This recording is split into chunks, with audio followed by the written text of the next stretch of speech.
Numbers chapter 8. The Lord said to Moses, "Speak to Aaron and say to him, when you set up the lamps, see that all 7 light up the area in front of the lampstand." Aaron did so. He set up the lamps so that they faced forwards on the lampstand, just as the Lord commanded Moses. This is how the lampstand was made. It was made of hammered gold, from its base to its blossoms. The lampstand was made exactly like the pattern the Lord had shown Moses. The Lord said to Moses, "Take the Levites from among all the Israelites and make them ceremonially clean. To purify them, do this. Sprinkle the water of cleansing on them, then make them shave their whole bodies and wash their clothes, and so they will purify themselves.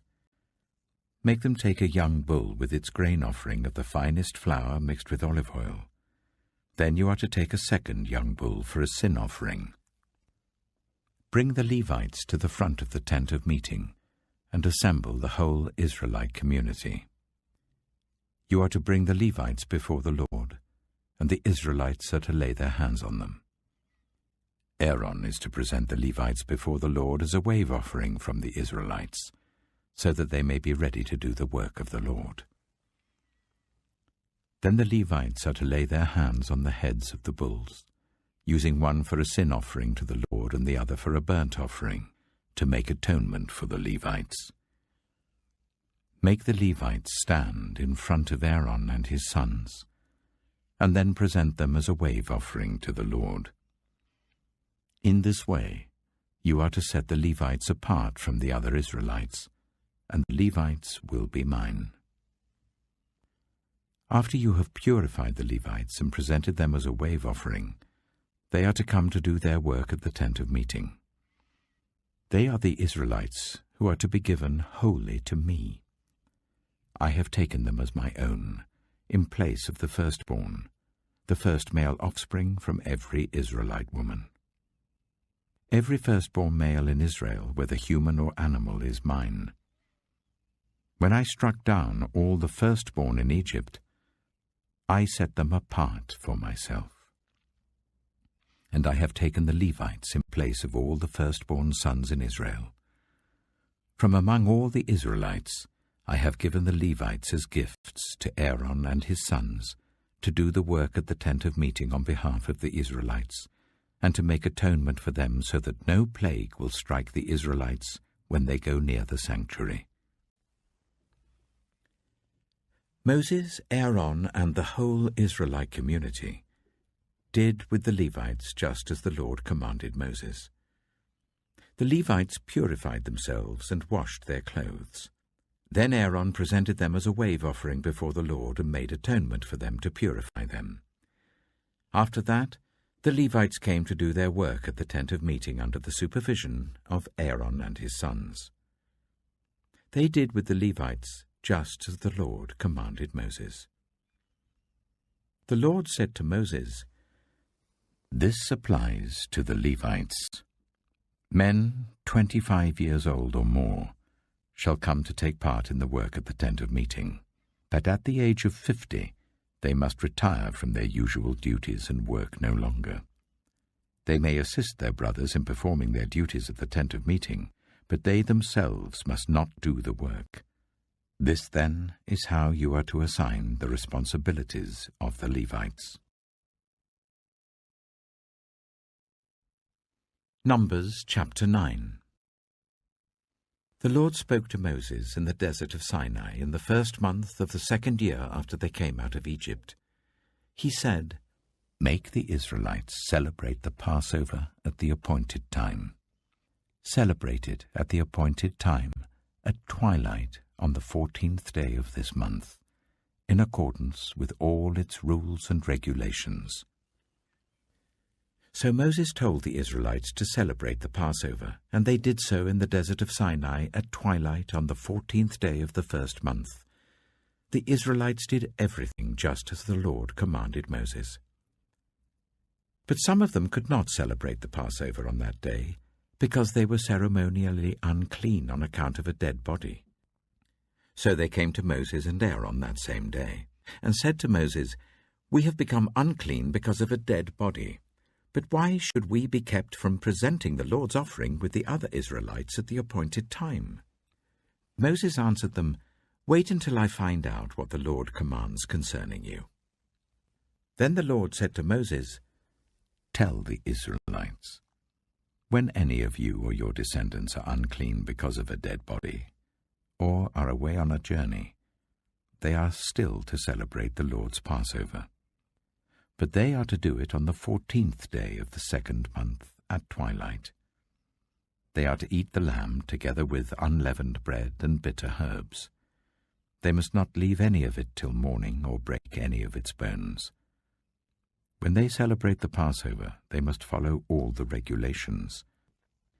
But if anyone who is ceremonially clean and not on a journey fails to celebrate the Passover, they must be cut off from their people for not presenting the Lord's offering at the appointed time. They will bear the consequences of their sin. A foreigner residing among you is also to celebrate the Lord's Passover in accordance with its rules and regulations. You must have the same regulations for both the foreigner and the native-born. On the day the tabernacle, the tent of the covenant law, was set up, the cloud covered it. From evening till morning the cloud above the tabernacle looked like fire. That is how it continued to be. The cloud covered it, and at night it looked like fire. Whenever the cloud lifted from above the tent, the Israelites set out. Wherever the cloud settled, the Israelites set up camp. At the Lord's command, the Israelites set out, and at his command, they set up camp. As long as the cloud stayed over the tabernacle, they remained in camp. When the cloud remained over the tabernacle a long time, the Israelites obeyed the Lord's order and did not set out. Sometimes the cloud was over the tabernacle for only a few days. At the Lord's command, they would set up camp, and then at his command, they would set out. Sometimes the cloud stayed only from evening till morning, and when it lifted in the morning, they set out. Whether by day or by night, whenever the cloud lifted, they set out. Whether the cloud stayed over the tabernacle for 2 days, or a month, or a year, the Israelites would remain in camp and not set out. But when it lifted, they would set out. At the Lord's command, they set up camp, and at the Lord's command, they set out. They obeyed the Lord's order in accordance with his command through Moses. Numbers chapter 10. The Lord said to Moses, "Make 2 trumpets of hammered silver, and use them for calling the community together and for the camps to set out. When both are sounded, the whole community is to assemble before you at the entrance to the tent of meeting. If only one is sounded, the leaders, the heads of the clans of Israel, are to assemble before you. When a trumpet blast is sounded, the tribes camping on the east are to set out. At the sounding of a second blast, the camps on the south are to set out. The blast will be the signal for setting out. To gather the assembly, blow the trumpets, but not with the signal for setting out. The sons of Aaron, the priests, are to blow the trumpets. This is to be a lasting ordinance for you and the generations to come. When you go into battle in your own land against an enemy who is oppressing you, sound a blast on the trumpets. Then you will be remembered by the Lord your God and rescued from your enemies. Also, at your times of rejoicing, your appointed festivals and new moon feasts, you are to sound the trumpets over your burnt offerings and fellowship offerings, and they will be a memorial for you before your God. I am the Lord your God." On the 20th day of the 2nd month of the 2nd year, the cloud lifted from above the tabernacle of the covenant law. Then the Israelites set out from the desert of Sinai and travelled from place to place until the cloud came to rest in the desert of Paran. They set out this first time at the Lord's command through Moses. The divisions of the camp of Judah went first, under their standard. Nachshon, son of Amminadab, was in command. Nathanael, son of Zuar, was over the division of the tribe of Issachar, and Eliab, son of Helon, was over the division of the tribe of Zebulun. Then the tabernacle was taken down, and the Gershonites and Merarites who carried it set out. The divisions of the camp of Reuben went next under their standard. Elizur, son of Shedeur, was in command. Shelumiel, son of Zurishaddai, was over the division of the tribe of Simeon, and Eliasaph, son of Duel, was over the division of the tribe of Gad. Then the Kohathites set out, carrying the holy things. The tabernacle was to be set up before they arrived. The divisions of the camp of Ephraim went next under their standard. Elishama, son of Ammihud, was in command. Gamaliel, son of Pedazur, was over the division of the tribe of Manasseh, and Abidah, son of Gideoni, was over the division of the tribe of Benjamin. Finally, as the rear guard for all the units, the divisions of the camp of Dan set out under their standards. Ahiezer, son of Ammishaddai, was in command. Pagiel, son of Ochran, was over the division of the tribe of Asher, and Ahira, son of Enan, was over the division of the tribe of Naphtali. This was the order of march for the Israelite divisions as they set out. Now Moses said to Hobab, son of Ruel, the Midianite, Moses' father-in-law, "We're setting out for the place about which the Lord said, 'I will give it to you.' Come with us, and we will treat you well, for the Lord has promised good things to Israel." He answered, "No, I will not go. I am going back to my own land and my own people." But Moses said, "Please do not leave us. You know where we should camp in the wilderness, and you can be our eyes. If you come with us, we will share with you whatever good things the Lord gives us." So they set out from the mountain of the Lord and travelled for 3 days. The ark of the covenant of the Lord went before them during those 3 days to find them a place to rest. The cloud of the Lord was over them by day when they set out from the camp. Whenever the ark set out, Moses said, "Rise up, Lord. May your enemies be scattered. May your foes flee before you." Whenever it came to rest, he said, "Return, Lord, to the countless thousands of Israel." Psalm 50. The Mighty One, God, the Lord, speaks and summons the earth from the rising of the sun to where it sets. From Zion, perfect in beauty, God shines forth. Our God comes and will not be silent. A fire devours before him, and around him a tempest rages. He summons the heavens above and the earth, that he may judge his people. Gather to me this consecrated people, who made a covenant with me by sacrifice. And the heavens proclaim his righteousness, for he is a God of justice.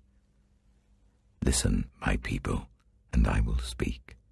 I will testify against you, Israel. I am God, your God. I bring no charges against you concerning your sacrifices, or concerning your burnt offerings which are ever before me. I have no need of a bull from your stall, or of goats from your pens. For every animal of the forest is mine, and the cattle on 1,000 hills. I know every bird in the mountains, and the insects in the fields are mine. If I were hungry, I would not tell you, for the world is mine, and all that is in it. Do I eat the flesh of bulls, or drink the blood of goats? Sacrifice thank offerings to God. Fulfill your vows to the Most High. and call on me in the day of trouble. I will deliver you, and you will honor me. But to the wicked person, God says, what right have you to recite my laws or take my covenant on your lips? You hate my instruction and cast my words behind you. When you see a thief, you join with him. You throw in your lot with adulterers. You use your mouth for evil and harness your tongue to deceit. You sit and testify against your brother and slander your own mother's son. When you did these things and I kept silent, you thought I was exactly like you. But now I arraign you and set my accusations before you. Consider this, you who forget God, or I will tear you to pieces with no one to rescue you. Those who sacrifice thank offerings honor me, and to the blameless I will show my salvation. Proverbs chapter 19. Better the poor whose way of life is blameless than a fool whose lips are perverse. Desire without knowledge is not good. How much more will hasty feet miss the way? A person's own folly leads to their ruin, yet their heart rages against the Lord. Wealth attracts many friends, but even the closest friend of the poor person deserts them. A false witness will not go unpunished, and whoever pours out lies will not go free. Many curry favor with a ruler, and everyone is the friend of one who gives gifts. The poor are shunned by all their relatives. How much more do their friends avoid them? Though the poor pursue them with pleading, they are nowhere to be found. The one who gets wisdom loves life. The one who cherishes understanding will soon prosper. A false witness will not go unpunished, and whoever pours out lies will perish. It is not fitting for a fool to live in luxury. How much worse for a slave to rule over princes. A person's wisdom yields patience. It is to one's glory to overlook an offense. A king's rage is like the roar of a lion, but his favor is like dew on the grass. A foolish child is a father's ruin, and a quarrelsome wife is like the constant dripping of a leaky roof. Houses and wealth are inherited from parents, but a prudent wife is from the Lord. Laziness brings on deep sleep, and the shiftless go hungry. Whoever keeps commandments keeps their life, but whoever shows contempt for their ways will die. Whoever is kind to the poor lends to the Lord, and he will reward them for what they have done. Discipline your children, for in that there is hope. Do not be a willing party to their death. A hot-tempered person must pay the penalty. Rescue them, and you will have to do it again. Listen to advice and accept discipline, and at the end you will be counted among the wise. Many are the plans in a person's heart, but it is the Lord's purpose that prevails. What a person desires is unfailing love. Better to be poor than a liar. The fear of the Lord leads to life. Then one rests content, untouched by trouble. A sluggard buries his hand in the dish. He will not even bring it back to his mouth. Flog a mocker, and the simple will learn prudence. Rebuke the discerning, and they will gain knowledge. Whoever robs their father and drives out their mother is a child who brings shame and disgrace. Stop listening to instruction, my son, and you will stray from the words of knowledge. A corrupt witness mocks at justice, and the mouth of the wicked gulps down evil. Penalties are prepared for mockers, and beatings for the backs of fools.